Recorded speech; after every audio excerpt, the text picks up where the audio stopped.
Hey everybody, it's Anthony Kim, and how on earth do you steal your competition's customers and never run out of leads again? Well, today we'll be talking about how to demolish your competition as a tutoring business, and let me tell you, it's not marketing. This is for tutoring businesses, right? As a tutoring business, you think your problem is marketing. You think you need better ads, better social media, better SEO, and although that may be true, but when a tutoring company tells me they're struggling to get students, I don't start with marketing.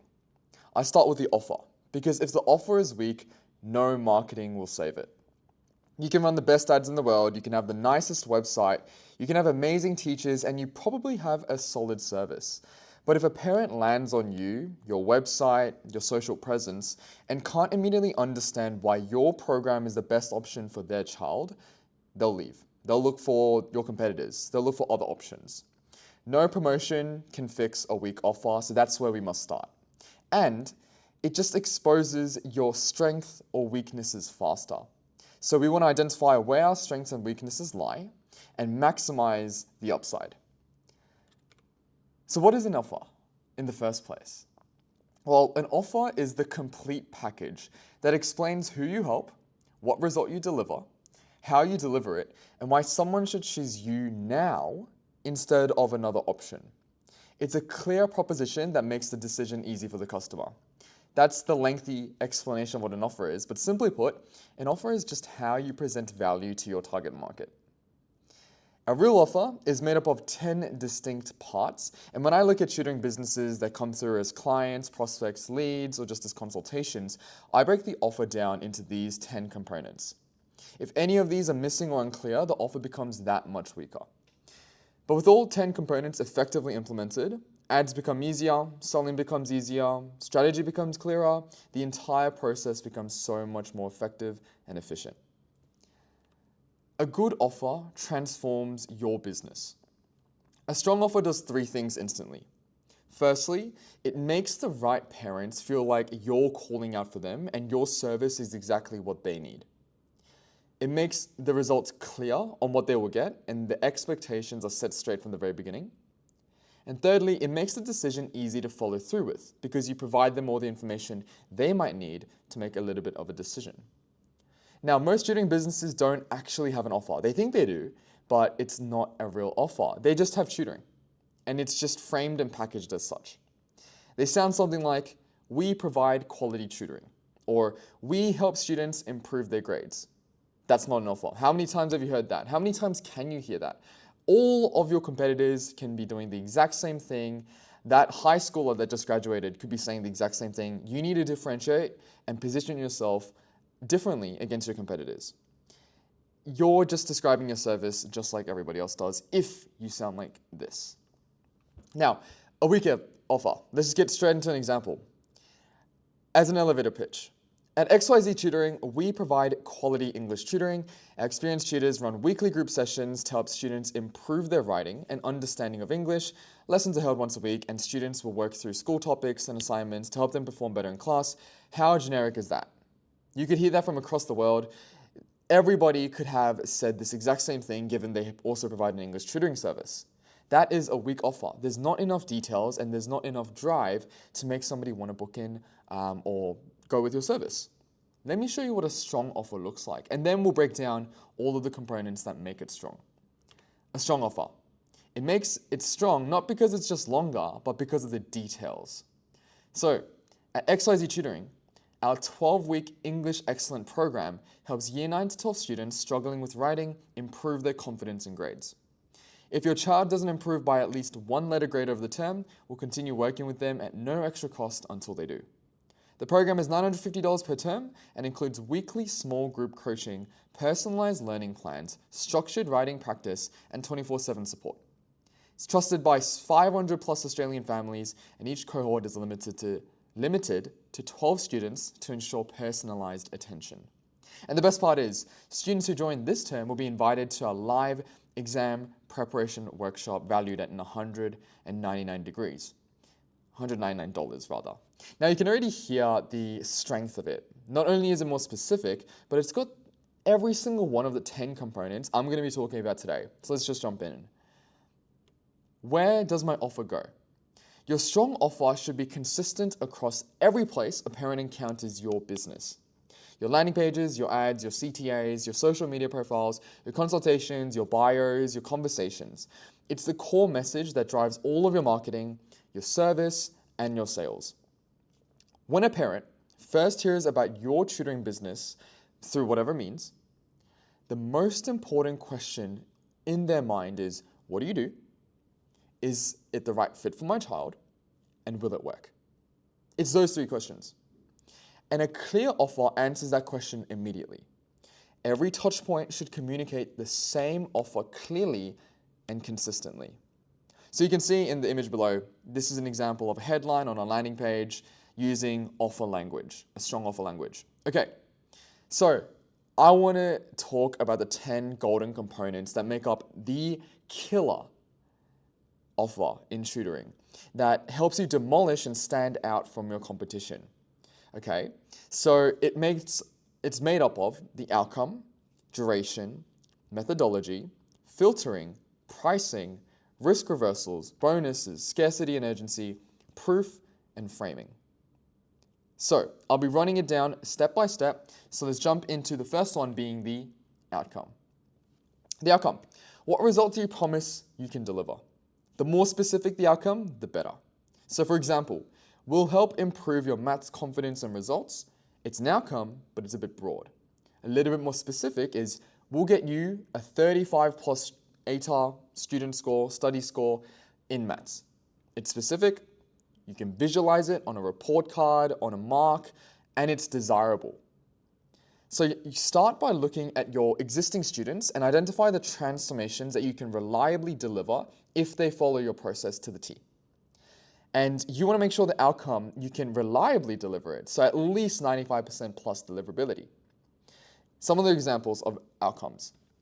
Will improve your child's grades by an entire letter grade, so B's to A's, C's to B's, D's to C's, etc. Will help you pass the selective exam. That's measurable, that's visualizable, and it's something desirable. Will get your child's score exceeding in their NAPLAN math section. Very relevant. Your child will complete an entire book from scratch with us. Let's say it's some writing workshop or some English tutoring or some creative work. It's an outcome that's visualizable and desirable. They actually get something out of it. It's actionable. And will help your child confidently deliver their first public speech, an example of a public speaking or debating tutoring company. That's the outcome. You want to nail your outcome, and this is something that should be at the forefront. That's where the entire offer starts. What can you promise you can deliver? Second, the duration. How long will it take? Most tutoring businesses never mention this, but timelines will make results feel real and actually achievable. When's the last time you set a goal without any mention of how long will it take? Sometimes goals are best set without a deadline, without a timeline. Offers are different. If you introduce a time duration, that will convert much better. So compare no time duration, which is what the majority, I could even say 80% of tutoring companies do, versus 90 days, 6 months, or measurable improvement in 12 months. However long the duration is, you want to set it to a duration that makes sense and a timeline where it's feasible for you to reliably deliver the result you promise. Okay, and program-based services always beat generic tutoring. What I mean by program-based services, things like 90-day programs, 6 months programs with an outcome in mind. If you're able to deliver program-based tutoring service, not only can you charge more of a premium price for the exact same amount of work, but you can also position yourself different to your competitors who are doing no time duration. Now, at this stage, you might be thinking something. As a tutoring company, you probably want to maximize the lifetime value of your customer, and you want to keep students for longer. You want to keep them around for longer. And you think time-boundedness prevents this. I mean, in the first place, doesn't time-bound timelines, durations, isn't that the antithesis of keeping students around for longer? Well, I want to challenge that.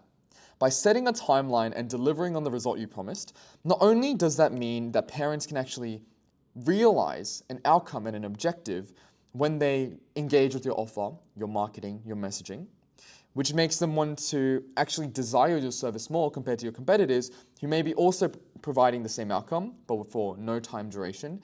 It makes your offer that much more desirable. So not only will you sign on more students, but what do you think the families will think after you're able to actually deliver on the outcome? Just because you can, let's say, get them the B grade from a C grade in the 90 days doesn't mean they're just going to leave after that. You've delivered upon your promise, and so they're probably going to stay. They'll want to stay and maintain the great results you've already promised them. So it's very easy to move on to another 90 days or a recurring monthly tutoring service from that point on. It's a win-win. For you, you can deliver your results with confidence and then maintain them as a customer for longer because of the promise that you fulfilled. And for the actual student and family, they get the result they want in an expectation that's been dialed in the first place from the very beginning. So that's the duration. Nail the outcome, nail the duration. Thirdly, the methodology. How the result actually happens. How are you going to deliver upon your promise in the time duration? Parents want to know exactly what the experience looks like. So what subjects do you teach? Do you run weekly online sessions, groups or one-on-one? Any resources or assignments? Are sessions recorded? Are they rewatchable? What about notes? What about out-of-class support? Every nitty-gritty thing about your methodology, and specifically the methodology you need to follow to make sure that you can deliver on the outcome in the time frame. So out-of-class support might be necessary for that. Maybe rewatchability is not. You just want to write down the level of work that you need to do in order to deliver upon your outcome. At the end of the day, the base of methodology in this tutoring market will usually be the same. You're probably doing some coaching session per week, online or in person, in small groups or one-on-one. It's time. But you want to see where you shine and emphasize it. Because across different businesses in tutoring, your expertise and your unique selling point differs. For example, you might be excellent at providing resources and notes. You might have the best notes in the world or in the area. And what about out-of-class support? You might be constantly being able to provide the support and the progress updates that other tutoring companies can't. Locate and identify what your unfair advantage is and what you're best at, and really emphasize it. Make it clear. You might have an online portal that makes delivery really easy. So speak your strength. For the things you do the same as other tutoring companies, which is usually the weekly sessions, just frame it better. Instead of weekly group sessions, try weekly student success coaching. Same thing, and parents understand that, but it's framed in a bit of a better way. And we'll go into framing at the end. Now, just shortly regarding the methodology, it's worth writing down that first section on exactly what you need to do to deliver upon your outcome, but also to write additional methodology that you could potentially add in as extra value, which we'll talk about in the pricing section. Okay. The fourth, filtering. Who is the program for? Another word for this is polarization. Who are you going to accept? Who are you going to decline? Because you want to make sure the offer is really resonating the people that you can help and really pushing away the people you can't. This is where most businesses are really afraid. They try to appeal to everyone, but the best offers are specific. You can filter based on many things, being pain, age, year level, subject, test or course, such as a selective exam. Academic level, how they're doing. Are they struggling? Are they in the average area? Are they excelling? Student personality, are they shy? Are they confident? Are they result driven?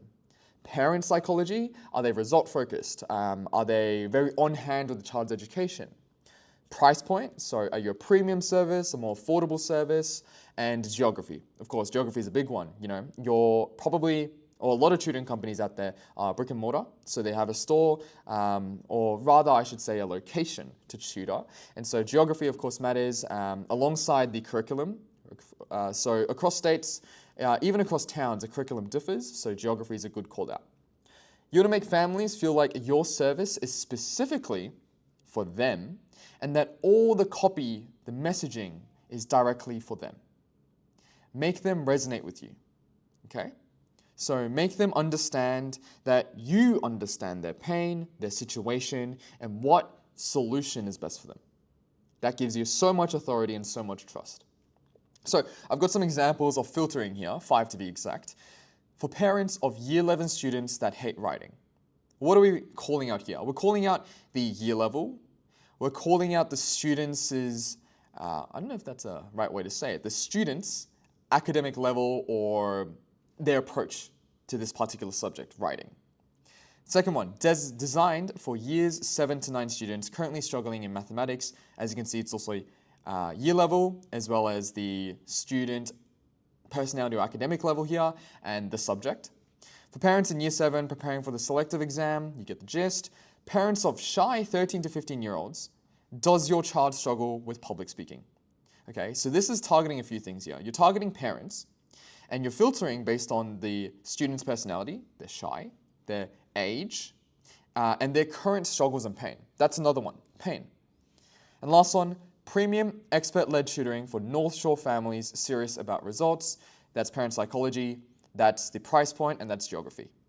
So filtering, contrary to popular belief, it actually increases demand because the right parents feel understood and the wrong ones, well, they don't even feel like it's for them, which is good. Of course, we don't want to be spending our time, effort, and money on parents and families that we can't even help. We want to focus solely on the ones that we can truly help deliver that outcome and are going through the pain that we can resolve. So it's a win-win.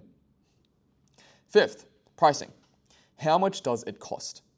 You can calculate this as an hourly rate, and that's what most businesses do, but you don't have to charge at an hourly rate. For business economics, you always want to aim to charge upfront for a package at a discount. So what do I mean by that? Let's say you've got, just so it's easy on the maths, $50 per hour classes. And let's say you run 2 sessions a week for 1 hour each, or 1 2-hour session. So $100 a week. Well, for 10 weeks, that would be $1,000. And you're just charging them continuously, ideally auto-billing them, for $100 a week continuously. The alternative is $900 investment for the 10 weeks, for the same amount of classes, but billed up front at a little bit of a discount, $900. Now, you don't always have to do the discount. You can just be strict with your pricing and say $1,000 for a term, but the benefit here of being paid early is the key. The upfront cash not only makes it so you have extra cash flow, but you have that commitment from them, and you can understand that they'll be around for the entire term, and you've got predictability in your business now. You don't have parents coming up to you and be like, oh, sorry, next week we're going to be stopping. Okay, so you want to have that cash flow, you want to have that investment from them, so you're able to put in the time and effort to help. And at the same time, you're able to have predictability. So it's a win all around. Now, I want you to think about packaging it as term programs, as semester programs for upfront cash flow. So instead of going for weekly or bi-weekly, try your best, and in fact, not even try your best, make sure you can start charging in terms of programs. It makes a hell of a difference for the offer. And at the same time, if you're able to charge up front, it makes you position yourself a bit of a premium. Other tutoring companies are charging weekly, monthly, and if you're able to do it up front, you're going to be attracting the ones that truly want your help, that are confident that you can deliver the results, and you get all of these benefits that I mentioned before. You never want to compete on price by discounting. That's a huge mistake. Always strive to add value in magnitudes so high that it justifies and heavily outweighs your price point. So what do I mean by that?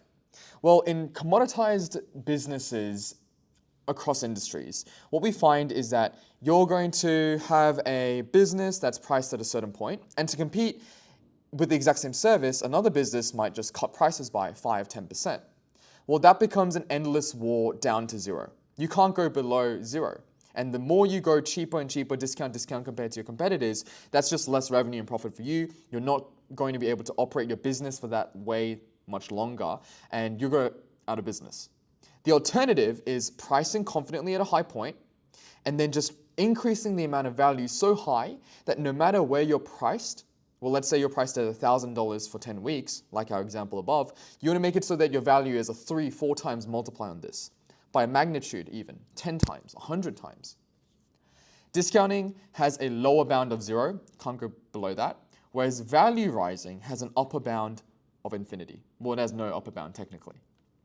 So always aim to increase your value and increase your prices, but make sure your value heavily outweighs in magnitudes. A good exercise for this that I like to do for our business as well is think, what can you add right now if you were to 10 times your prices? So add a zero. What would you have to add for it to nearly justify that price point? Would it be unlimited support? Would it be elite peer groups? Would it be interactive practice worksheets, in-depth parent progress calls, advanced accountability, a practice questions AI, or all of it? Just be creative. I didn't give the best examples here. I don't want to give out, all of the ideas, but be creative with it and make sure that your unique selling point is really coming out here, because each and every business is going to be different. You're going to be going through a different service and a different methodology, so also add value that stands out from the rest. Make sure you are able to justify higher prices rather than having to discount down. Now, a good benchmark for this that I like to use is, in the tutoring niche particularly, are you able to get a close rate of around 30 to 35%? 40% ideally, but 30% is the average. If you're around there, you're priced well. If you're above that, look to price a little bit higher because you're leaving money on the table. And that's on pricing. Sixth, the risk reversal. Risk reversal is self-explanatory. It's about reversing the risk on the parent. Parents, they want reassurance that your service will actually work.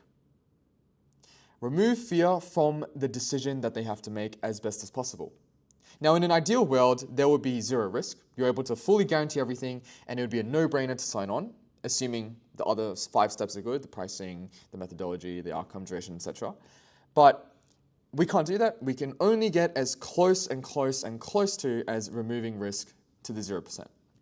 Now, fear can come from many things. It can come from wasting time, effort, or money. And there are a plethora of ways to counteract the fear through risk reversal. And I've listed a few here. Firstly, unconditional guarantees. So this is satisfaction based.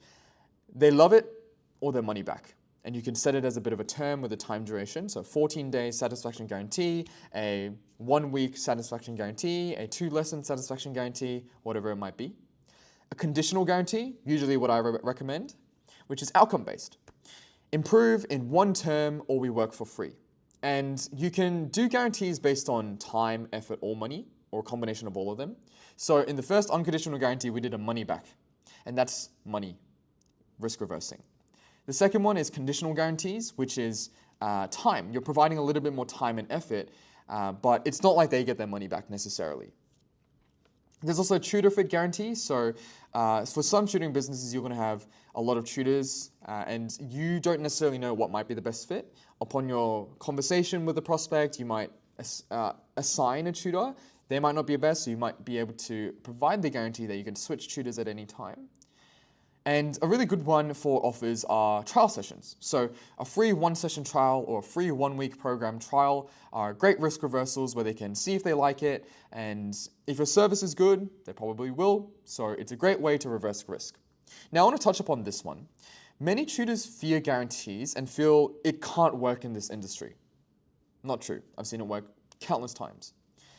Conditional guarantees come with terms, and they can come with terms. For example, attend 90% of our weekly classes and finish all the homework assigned, the bare minimum, and we'll provide that outcome guarantee. If you do what we say, and it's usually a level that parents understand the expectation and it's achievable and it's not super otherworldly, then you can create that layer of accountability and that expectation. And if they truly follow everything you say and you don't deliver upon the outcome, well, that's on you. So you can provide that conditional guarantee. Now, alongside that, even at the end of the day, if you have to refund 1 or 2 people out of 100, there are probably your worst clients anyway, in the fact that they probably didn't follow your process because you're confident about your process, or you probably couldn't help them. So worst in the sense that they're not fully qualified for what you do. And having that guarantee will gradually outweigh that risk of refunding 1 or 2 clients. And what I mean by that is, if you didn't have a guarantee, you might have been able to sign 50 clients, okay? And if you did have that guarantee, let's say you convinced 20 others to really schedule a call, talk through the conversation, and sign on.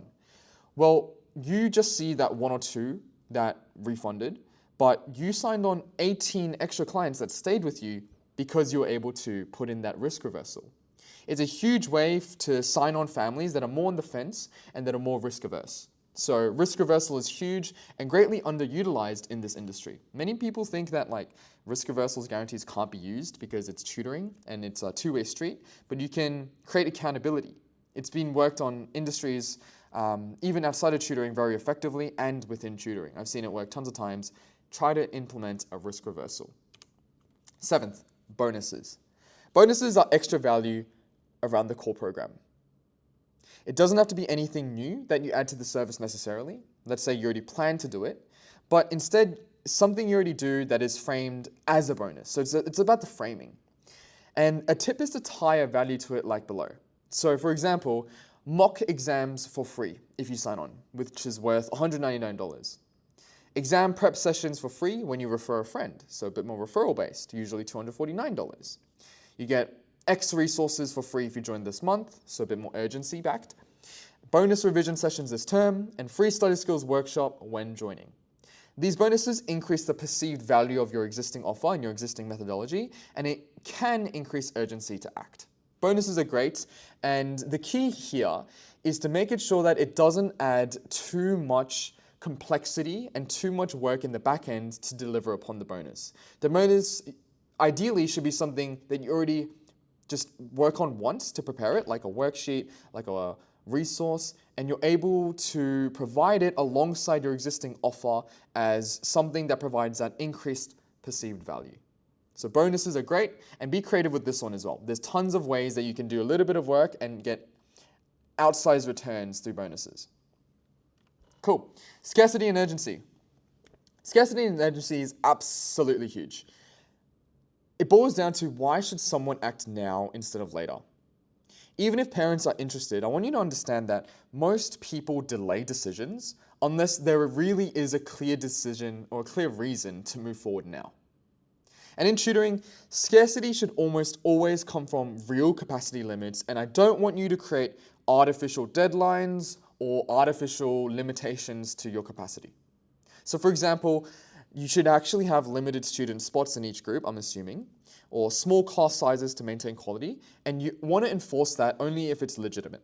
Do not create fake scarcity and urgency. Some people do that. I don't think that aligns with my values, so hopefully that you're following a good moral compass enough to not create fake scarcity and urgency. Doesn't really reflect upon your business very well. And students, and more so parents, can really see through it.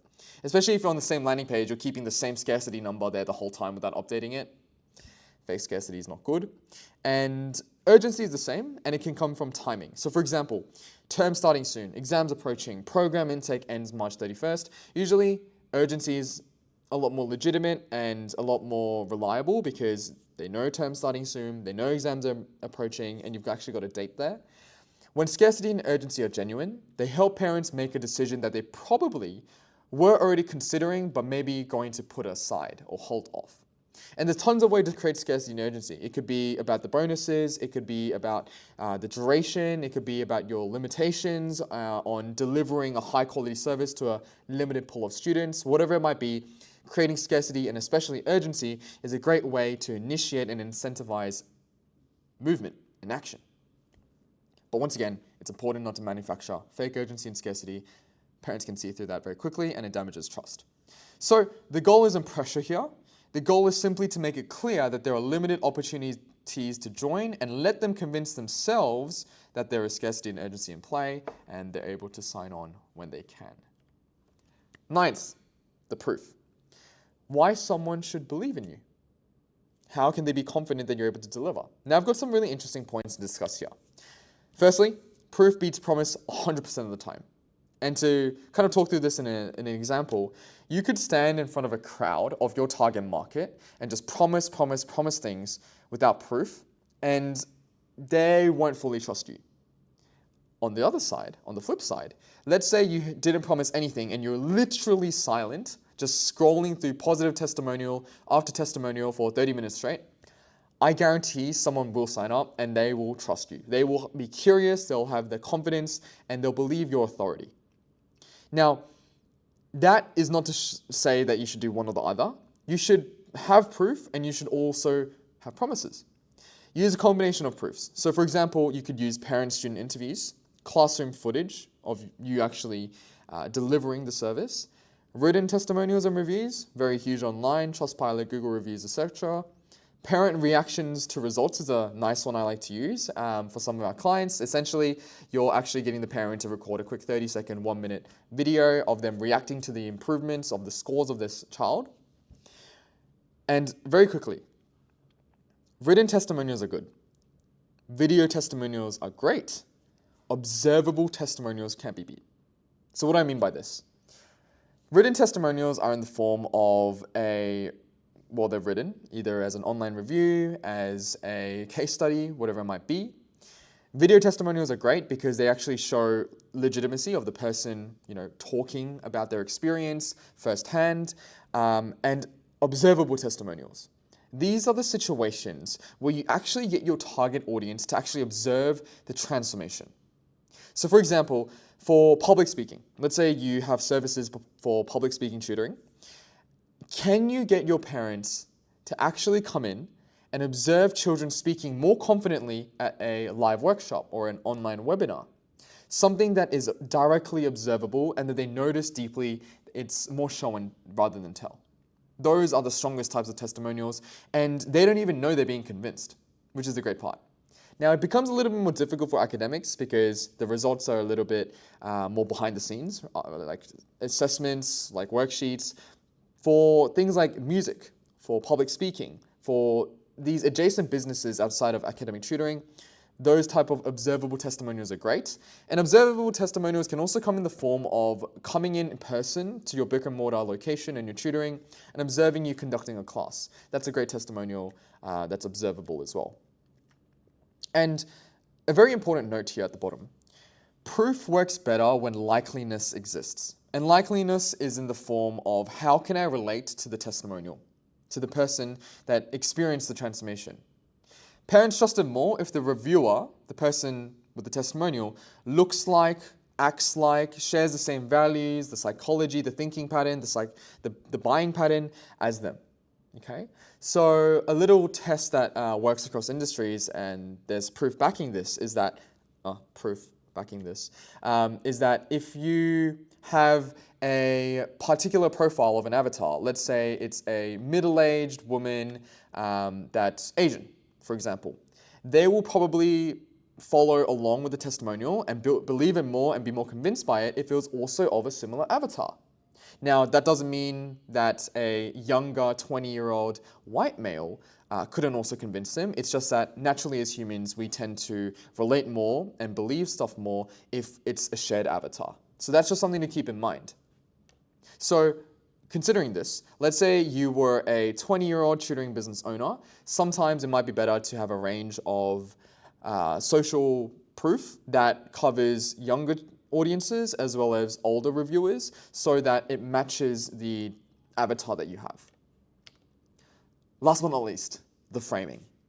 Framing is how you position and present the offer. Even when the core service is the same, that's the key. You're not changing anything, you're just framing and positioning it different, presenting it in a nice way. I like to call it you're putting the cherry on top. You're really designing and structuring it and presenting it in a way that's a lot more digestible and a lot more desirable. So most tutoring businesses frame what they do very plainly. We do maths tutoring. We do weekly tutoring sessions. Strong offers, they frame the same service as a structured program with a clear purpose. The AZ Maths Mastery Program, the Confident Speaker Program. Now, the clear thing is that we didn't go overboard. Nothing about the methodology may have changed, but the way it's framed makes it feel more structured, more intentional, and more valuable. It still needs to clearly outline what the program is, and you don't want to overcook it, right? They still want to be able to read it and understand what you probably do. So that's why we kept the maths. That's why we kept the confident speaker. We just changed some of the wording. Oftentimes, tutoring is a very overused word, so we like to replace tutoring with coaching, with program, with mastery, with excellence, whatever it might be. But you still want to keep the core details the same. Maths tutoring, the AZ Maths mastery program. It delivers the same idea. Weekly tutoring sessions, that's like way too broad. You want to be specific in this as well. Now, don't overcook it. Sometimes the best copy to sell a horse is simply horse for sale, something that's clear, understandable, okay? That's a quote I like to use. And yeah, we've talked about all of the 10 components: duration, outcome, time bound, the framing, urgency, scarcity, etc. We've covered everything, and those are the 10 key components that make up the offer. So implementation.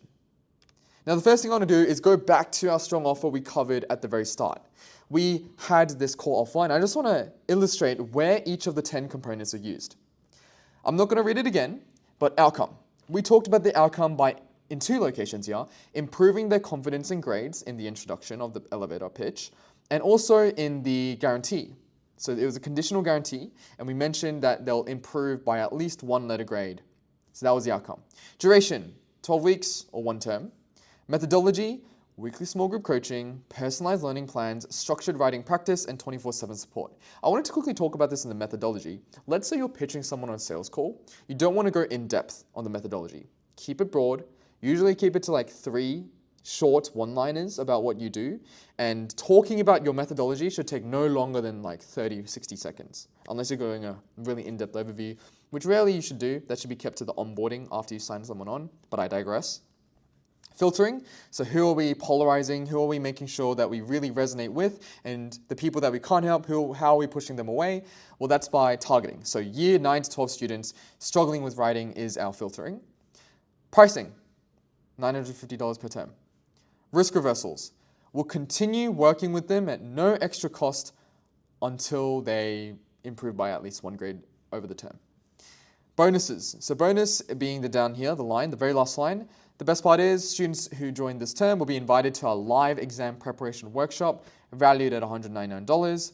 Scarcity and urgency, each cohort is limited to 12 students to ensure personalized attention. We implemented scarcity here. Proof, it's another orange, kind of confusing, but it's this orange here. Of course, it's trusted by 500 plus Australian families. And framing, English excellence program. Okay, so what we did here was just, in a way, outline how we would use the 10 components in an elevator pitch version. This is not the only way to present your offer.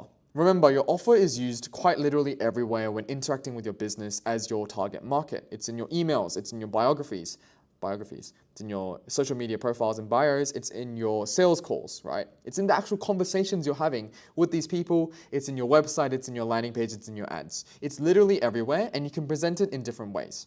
So I just illustrated one way to show you here. The strongest offer would be very in-depth and structured and nitty-gritty in the granular details. So it could literally be multiple pages of just talking about each and every one of these. You might have outcomes that are very specific, but here in the pitch, you mention it like this. You might have a duration that could be 12 weeks. You can represent that as days, 1 term, different representations for the exact same duration. Your methodology will probably be much more in depth if you're presenting it to one of your team members, right? Let's say you're presenting it to one of your tutors. Your methodology will be so much more in depth. It goes into so many levels here, and we presented one way in this video. Okay, so that's how you demolish your competition. Well, the thing is that I want to cover before we close up the video is that an offer is just better or worse in comparison to other offers. And the best way to defeat, or let's say demolish your competition, steal your competitors' customers and clients, well, the best way is by improving your offer, because your offer is upstream of everything in your business: your service delivery, your fulfillment, your sales, your acquisition processes, your ads, like we talked about, your marketing even. Everything is just downstream of your offer. So if you audit your own offer right now, you understand where it's strong, where it can be improved, and if you have all of these 10 components in detail written out, then you're doing a good job. But if you're not, then I'll urge you to do that right now, after this video, right away. Spend the time actually analyzing what is missing and what can I add, and do the exercises. Do the how would I add value, and what would I have to add to do 10 times the price point? What are the different ways I could frame and name and present my offer? What are the different outcomes I can truly promise? What is the duration that makes sense? Do all of those things in detail. And remember, the offer isn't just something you write once and forget. You should be seeking to improve your offer every single day. And the reason why is, let's say right now you come up with an excellent offer and it does really well. The thing is, as markets change, trends evolve, and the entire industry kind of shifts, offers will die out because of entropy. Things die out. Your competitors will get improved offers while you stay stagnant. That sucks. You want to demolish your competition, remember. So I want you to stand ahead of the curve from this moment on. If you haven't already, go through your offer, make sure you go through it in detail and improve it day by day so you're able to defeat the competition. This is what we do for our clients. We help our clients improve their offers, tweak it, and present it in a way that makes sure it resonates with their target avatar. And offers will always be different depending on who you're trying to target and what you're trying to achieve in your business and your mission. Thanks so much for watching. If you're a tutoring company currently struggling with getting clients, you can just click the link in the description. Other than that, I'll see you in the next video. We post one video a week. Bye.